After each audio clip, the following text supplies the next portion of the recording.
तो कुश्ती संघ के अध्यक्ष की तरफ से बयान सामने आया है। उन्होंने कहा है कि मेरी किसी से कोई बात नहीं हुई। बृजभूषण शरण सिंह की तरफ से कहा गया है कि मेरी किसी से कोई बात नहीं हुई है।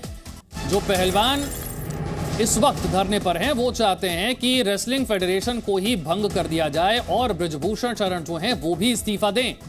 खेल मंत्री से उनकी मुलाकात हो चुकी है।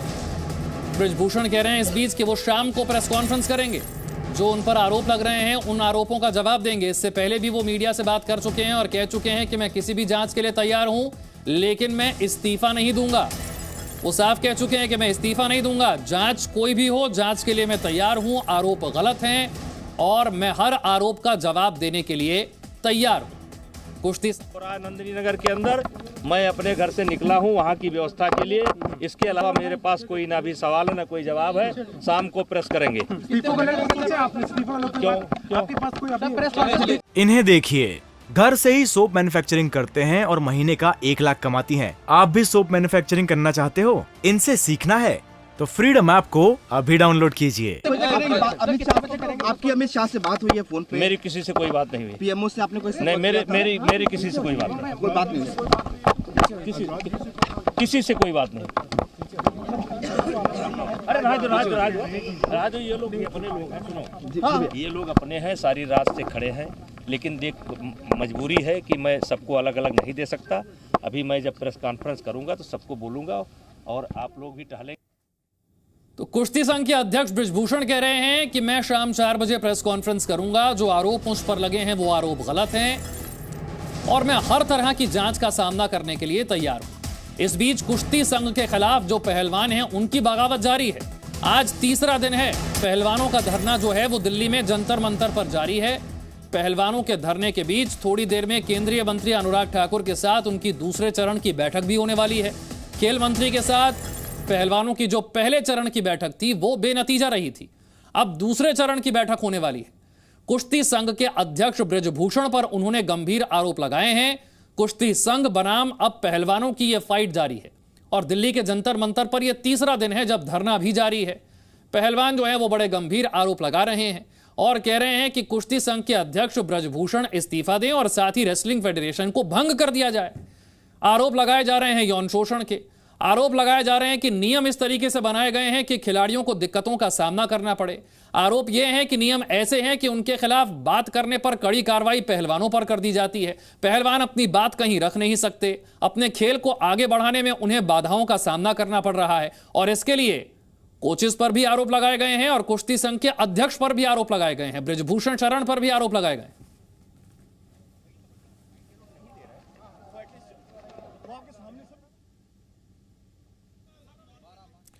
तो ये 6 तस्वीरें जो पूरे घटनाक्रम को बयां कर रही हैं। कुश्ती की लड़ाई का अंत कब होगा?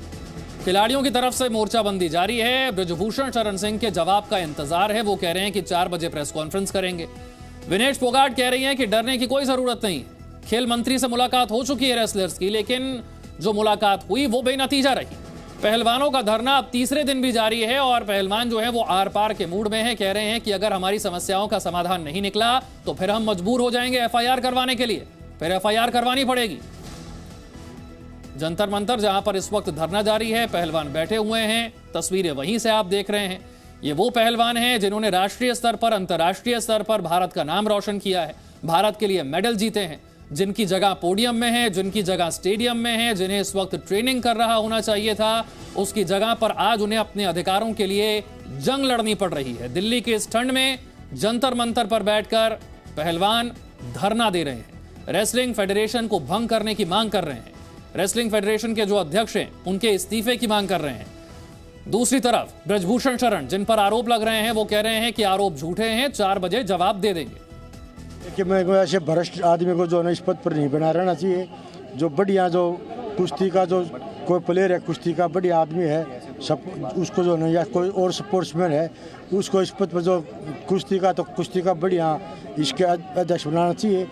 जो कबड्डी का बढ़िया बनाना चाहिए। जो हॉकी का वो हॉकी का अध्यक्ष बनाना चाहिए। कोई राजनीतिक आदमी इस खेल के अंदर नहीं आना चाहिए। लड़कियों को आप आगे लेकर आए हैं कुश्ती में लगातार, और कितना खतरा आप मान रहे हैं अभी? मैं कोई जो इस तरह लड़कियां आवाज उठाएंगी तो मैं मानता हूँ भविष्य में खतरा टल जाएगा भाई। आज हम धरने पे आए हैं और ये धरना हमारे कुश्ती को बचाने के लिए, हमारे युवाओं के लिए है, जो हमारी फेडरेशन थी अभी वो हमारे युवा पहलवानों के साथ जो दुर्व्यवहार कर रही है, यौन शोषण कर रही है, उसके खिलाफ ये लड़ाई है। और ये लड़ाई हम जब तक सरकार नहीं मानेगी, जब तक हमारी फेडरेशन से इस्तीफा नहीं दे देते हैं प्रेसिडेंट, जब तक हम ये लड़ाई लड़ते रहेंगे। हमारे सहयोगी किरण और जानकारी के साथ हैं, वहीं पर मौजूद हैं जहां पर यह धरना चल रहा है। किरण, तीसरा दिन है धरने का और दूसरे चरण की बैठक खेल मंत्री के साथ होनी है। इस वक्त अपडेट क्या है? देखिए, अभी अपडेट ये है कि खिलाड़ियों को यहाँ पर 10:30 बजे पहुँचना था, लेकिन पहले ये तय किया गया था, पहले ये खबर थी कि सुबह 8 बजे बैठक बुलाई गई है, जिसके बाद खिलाड़ियों ने ये तय किया कि पहले वो धरने पर यहाँ आएंगे और उसके बाद बैठक करेंगे। लेकिन अभी जो ताज़ा जानकारी मिल रही है वो ये है विशाल कि खिलाड़ी जो है मंत्रालय में पहुँच चुके हैं, बातचीत की दूसरा जो है वो शुरू हो चुका है और यही वजह है कि यहाँ पर देरी हो रही है। या खिलाड़ी ज़रूर, यहाँ पर मैं आपको तस्वीरें दिखाती हूँ, खिलाड़ी ज़रूर यहाँ पहुँचे हैं, लेकिन जो मेन खिलाड़ी है, जो प्रतिनिधि मंडल जो कल मिला था खेल मंत्री से, वो यहाँ पर नहीं है। यहाँ आपको सरिता मोर नजर आ रही होंगी और कुछ पूर्व बॉक्सर है जो यहाँ पर आपको नजर आ रहे हैं। लेकिन विनेश फोगाट, साक्षी मलिक, बजरंग पूनिया, अंशु मलिक, ये लोग जो कल, संगीता फोगाट, ये लोग जो कल प्रतिनिधि मंडल जो कि खेल मंत्री से मिल रहा है और जो कि ये बातचीत कर रहा है, वो आज यहाँ नहीं अभी तक पहुंचे हैं, क्योंकि उनकी मुलाकात इस वक्त जो हमें जानकारी मिल रही है वो खेल मंत्रालय में जारी है। और खेल मंत्रालय जो कि हम देख ही रहे हैं कि लगातार एक्शन में है। पहले 72 घंटे का अल्टीमेटम दिया गया था, उसके बाद जो है खेल मंत्री खुद जब कल दिल्ली पहुंचे चंडीगढ़ से, तो उसके बाद उन्होंने ये मुलाकात की खिलाड़ियों के साथ, लेकिन वो बैठक बेनतीजा रही। उसके बाद ये तय किया गया कि सेकंड राउंड किया जाएगा इस बैठक का, जिसमें क्योंकि अब इस समस्या का हल निकलना जरूरी है। वहीं दूसरी तरफ रेसलिंग फेडरेशन ऑफ इंडिया, जिसको कि अपना रिप्लाई फाइल करना था, जिसको 72 घंटे का अल्टीमेटम दिया गया था, वो आज अपना रिप्लाई फाइल करने जा रहा है। दोपहर 3 बजे तक वो अपना रिप्लाई फाइल करेगा। और सूत्रों के मुताबिक जो हमें जानकारी मिल रही है, फेडरेशन अपने तरफ से अपने ऊपर लगे सारे आरोपों को सिरे से नकार देना चाहता है और इस तरीके का ही जवाब तैयार किया जा रहा है, जो कि खेल मंत्रालय में जो है जमा किया जाएगा। वहीं दूसरी तरफ अगर उस शख्स की बात करें जो पूरी इस कंट्रोवर्सी के सेंटर में है, बृजभूषण सिंह शरण, वो अपनी प्रेस कॉन्फ्रेंस, पहले उनका वक्त 12 बजे का रखा गया था, लेकिन उसको बदलकर अब 4 बजे का रखा गया है। वो अपना पक्ष रखेंगे क्योंकि 22 तारीख को एजीएम होनी है, जो मीटिंग रेसलिंग फेडरेशन ने बुलाई है। उसके पहले आज बृजभूषण सिंह शरण एक बार फिर अपना पक्ष साफ करना चाहते हैं, क्योंकि जो हमें सूत्रों के मुताबिक जानकारी मिल रही है, बृजभूषण अब अपने डिफेंस में किसी पॉलिटिकल चेहरे का नाम, देखिए पिछली बार जब उन्होंने प्रेस कॉन्फ्रेंस की थी तो उन्होंने एक इंडस्ट्रियलिस्ट का नाम सामने लाने की कोशिश की थी कि वो इन सब के पीछे है। आज जो हमें जानकारी मिल रही है वो ये कि शायद किसी पॉलिटिशियन का नाम भी वो इसमें आज शामिल कर सकते हैं, क्योंकि जिस हिसाब से विवाद बढ़ा, हमने देखा था कल कई पॉलिटिकल पार्टीज इस मंच पर आना चाह रही थी। वृंदा करात यहाँ पर आई थी, लेकिन पहलवानों ने साफ तौर पर कह दिया था कि हम इसे, किरण, अब बहुत कुछ निर्भर करता है खेल मंत्रालय पर और खेल मंत्री पर, क्योंकि मुलाकात अब उनसे हो रही है और अब दूसरे चरण की मुलाकात है। यहां से खेल मंत्री का रुख आगे क्या रहता है, वो क्या सोचते हैं, वो क्या फैसला लेते हैं, अब इस पर निगाहें हैं। क्या फैसला हो सकता है खेल मंत्रालय की तरफ से?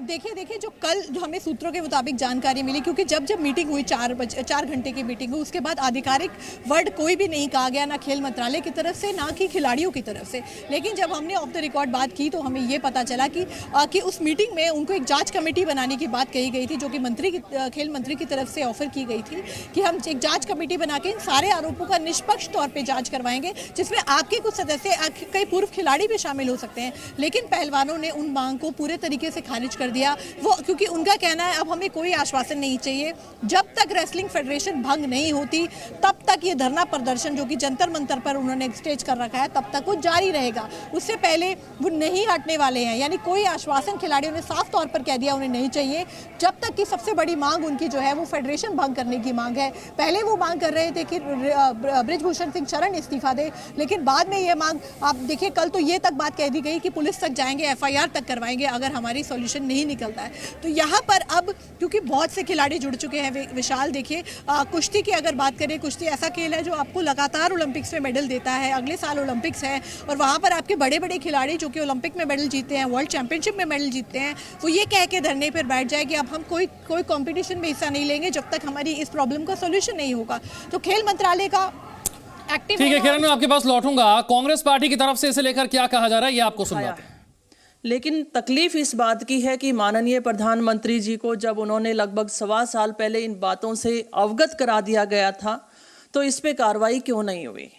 और जैसा कि सुप्रिया जी ने कहा कि 72 घंटे के बाद भी ये शर्मनाक बात सड़कों पे अभी तक चल रही है, लेकिन बीजेपी के नेताओं के द्वारा कोई ऐसा स्टेप नहीं उठाया गया। और सुप्रिया जी, आपको ध्यान दिलाना चाहूँगी कि हरियाणा के मंत्री के द्वारा भी एक लड़की के साथ इसी तरीके से कुकृत्य की बात आई थी और उस लड़की ने भी अभी लगभग मेरे ख्याल से 1.5 महीना ही हुआ होगा ज़्यादा से ज़्यादा, और वो बात वहीं पे स्टॉप हो गई है। तो क्या यही हालात इन रेसलर्स के साथ भी होने वाला है या आने वाली हमारी एथलीट्स के साथ होने वाला है? मैं महिला हूँ और ये पीड़ा मैं समझ सकती हूँ कि लड़की पैदा नहीं होनी चाहिए। ये कितनी बड़ी बात हमारी एथलीट्स ने कही है। और मैं उन दिनों को याद भी करती हूँ जब हम मेडल जीत कर लेकर आते हैं, तब हमें हमारे साथ हर कोई फ़ोटो खिंचवाने के लिए तैयार होता है, बेटी बनाने को तैयार होता है। जब हमारी बेटियों का चीरहरण किया जाता है तो उसके साथ कोई खड़ा क्यों नहीं होता है। और साथ साथ बेटी बचाओ बेटी पढ़ाओ ये नारा है, और इस नारे को तीर तीर तार तार कर चुके बीजेपी के नेता। मैं यही कहना चाहूँगी कि इन नेताओं से बचाने की ज़रूरत है। और मैं यही कहना चाहूँगी कि जो फेडरेशन है वो पूरी भंग होनी चाहिए। जैसा खिलाड़ियों ने कहा कि अकेला नेशनल फेडरेशन नहीं, स्टेट फेडरेशंस भी होनी चाहिए और खिलाड़ियों की भागीदारी उसमें होनी चाहिए। बहुत बहुत धन्यवाद आपका। मैं आमंत्रित करती हूँ विजेंद्र भाई को कि वो इस पर अपना वक्तव्य दें। जी नमस्कार आप सबको। थोड़ी देर पहले मैं जंतर मंतर गया था और पहलवानों का साथ देने, मेरे साथियों का साथ देने, मेरी बहनों का साथ देने मैं था वहाँ पे। और एक मुक्केबाज होने के नाते, एक साथी होने के नाते मैं वहाँ गया था। और वो आए, धीरे धीरे रेसलर आएंगे वहाँ पे, उनको बताया, मेरी फ़ोन पे बात हुई, लेकिन मेरी पीसी थी इसलिए मेरे को यहाँ आना पड़ा। लेकिन जो उन्होंने आरोप लगाए हैं वो बहुत स्ट्रॉन्ग आरोप हैं एक नेता पर, एक फेडरेशन के चीफ के ऊपर। और मैं मानता हूं कि इसके ऊपर इतनी देर लंबी चुप्पी साधना प्रधानमंत्री जी द्वारा वो एक बहुत निंदनीय है और एक शर्मनाक है, जो मैं मानता हूं। और इसमें जल्द से जल्द कार्रवाई हो। जो आरोप है बहुत संगीन है। एक भिवानी का, एक हरियाणा का लड़का होते हुए मैं ये मांग करता हूँ इसमें जल्द से जल्द कार्रवाई हो और आईपीसी की जो भी धारा लगती है उनके तहत इसके ऊपर एक्शन लिया जाए। Thank you. बहुत धन्यवाद। आपके जो भी सवाल हो उसका हम स्वागत करते हैं, लेकिन ये एक बड़ी बात है। और एक चीज़ आपकी जानकारी के लिए, आप हमारे व्यूअर्स के लिए, जो श्रोता हैं, जो देख रहे हैं, जो अखबार लिखेंगे, उनके लिए मैं बताना चाहती हूँ कि ये गवर्नमेंट विद अ डिफरेंस थी। और डिफरेंस ये था कि जब बेटियों पर इस तरह के कुकृत्य होंगे, शोषण होगा, तो ये सरकार अपनी आंख पर पट्टी बांध लेगी। ये सरकार कहती थी हमें इंटरफेरेंस पॉलिटिकल नहीं चाहिए। बैडमिंटन फेडरेशन ऑफ इंडिया के हेड कौन है? Himanta Biswa Sarma. Rifle federation of India के हेड कौन है? रणेंद्र सिंह, बीजेपी के। आर्चरी के अर्जुन मुंडा जी। क्रिकेट के तो खैर आपको पता ही है, पुत्र जय शाह जी बैठे हुए हैं वहां पर। हॉकी के दिलीप तुकरी जी। और टेबल टेनिस ऑफ इंडिया की जो फेडरेशन की हेड है वो हरियाणा के उप मुख्यमंत्री दुष्यंत चौटाला जी की पत्नी मेघना चौटाला जी हैं। तो ये जो लोग बात करते थे पॉलिटिकल इंटरफेरेंस की, मिनिमम गवर्नमेंट मैक्सिमम गवर्नेंस की, उनके कुछ नाम मैंने आपको गिना दिए हैं। रेसलिंग तो कांग्रेस पार्टी की तरफ से प्रेस कॉन्फ्रेंस की जा रही है और पहलवानों ने जिस मुद्दे को उठाया है उस मुद्दे को लेकर बीजेपी पर निशाना साधा जा रहा है कि वक्त रहते अगर कार्रवाई की होती तो ये हाल ना होता। इन्हें देखिए, घर से ही सोप मैन्युफैक्चरिंग करते हैं और महीने का 1 लाख कमाती हैं। आप भी सोप मैन्युफैक्चरिंग करना चाहते हो? इनसे सीखना है तो फ्रीडम ऐप को अभी डाउनलोड कीजिए।